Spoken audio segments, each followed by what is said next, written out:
in the Middle Ages, the church forbade dissection of human bodies. And medical students would visit battlefields and the gallows at night and steal the bodies of victims of war and executed prisoners in order to learn human physiology. Where that spirit of scientific courage has gone, I don't know, but there's very little of it left. Now people feed at the trough of government grants and enormous corporate research budgets, and the idea of actually pursuing truth or attempting to understand the phenomenon in an unbiased fashion, divorced from its commercial, social, and political dimensions, is unheard of. Yeah. I wonder if one of the reasons isn't that in order to feel safe, we have to be able to control people and make them predictable. The church tried to do that. All these different institutions seek to control people through fear and guilt. And the more dangerous times become, the more you treat an outside enemy to control people. Well, yes, I think you put your finger on precisely the issue because, and slightly anticipating my argument, what psychedelics do, if you look at thousands of these experiences, is they dissolve boundaries. They dissolve boundaries between you and your past, you and the part of your unconscious you don't want to look at, between you and your partner, between you and the feminine if you're masculine, and vice versa, between you and the world. All the boundaries that we put up to keep ourselves from feeling our circumstance are dissolved. And boundary dissolution is the most threatening activity that can go on in a society. People meaning government institutions, become very nervous when people begin to talk to each other. Yes, the whole name of the Western game is to create boundaries and maintain them. The church and the state, the poor and the wealthy, the black and the white, the male and the female, the young and the old, the gay and the straight, the living and the dead, the foreign and the familiar. All of these categorical divisions allow a kind of thinking that is completely cockamamie. After all, reality is, in fact, a seamless, unspeakable something. And we understand that to perceive it separately is a necessary adjunct to the act of understanding. But it is not the end of the program of understanding. The particulate data has to be recombined in a paradigm, a seamless overview of what is happening.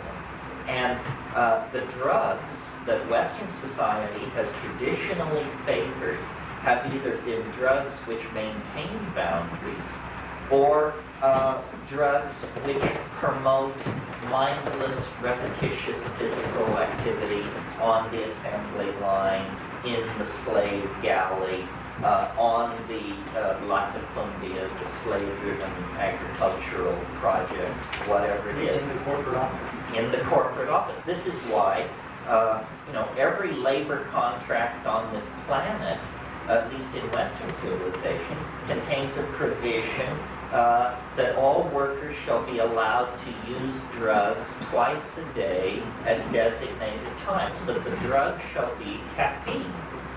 Now, the reason caffeine is so welcome in the workplace is because the last 3 hours of the workday are utterly unproductive unless you goose everybody with 2 cups of coffee, and then they can go back to the word processor, the widget typing machine, or whatever they're doing, and mindlessly and happily carry on. If it were suggested that there be a pot break,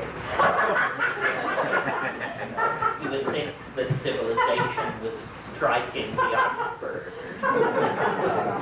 So, and an alcohol, red meat, sugar, and tobacco culture. And all of these are forms of speed, basically, in the way that we use them. I mean, yes, you can tranquilize yourself on alcohol, but you're pushing toward levels where a lifetime of tranquilizing yourself on alcohol would be a short lifetime if you use it that way. So there's a lot of tension in society between the great exploring soul and the assembly line citizen.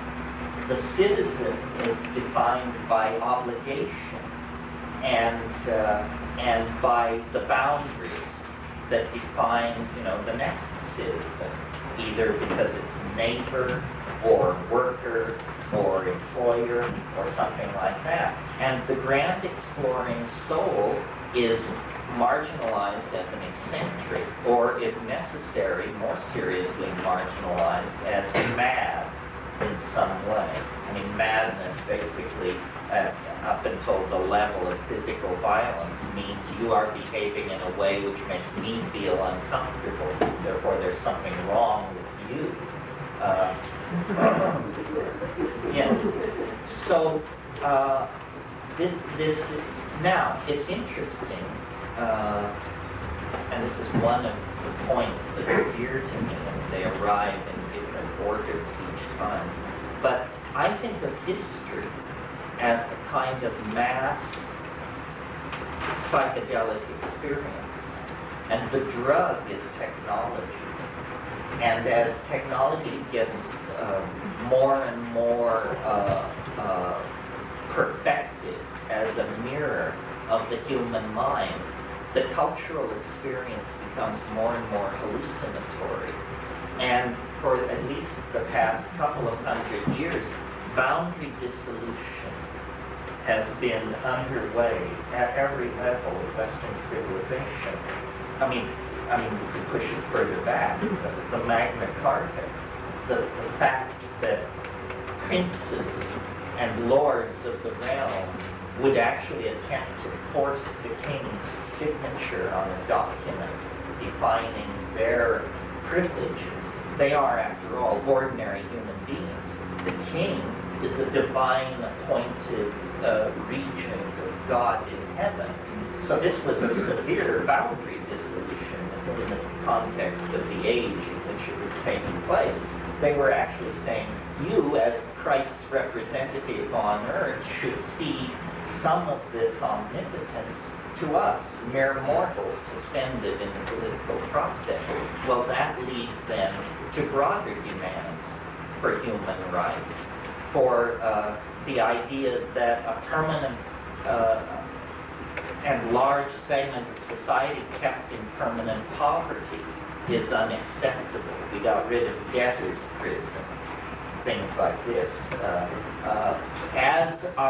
As the collectivity of our humanness becomes an intellectual legacy for all of us, there is a dissolving of boundaries of race, class, status, language, so forth and so on.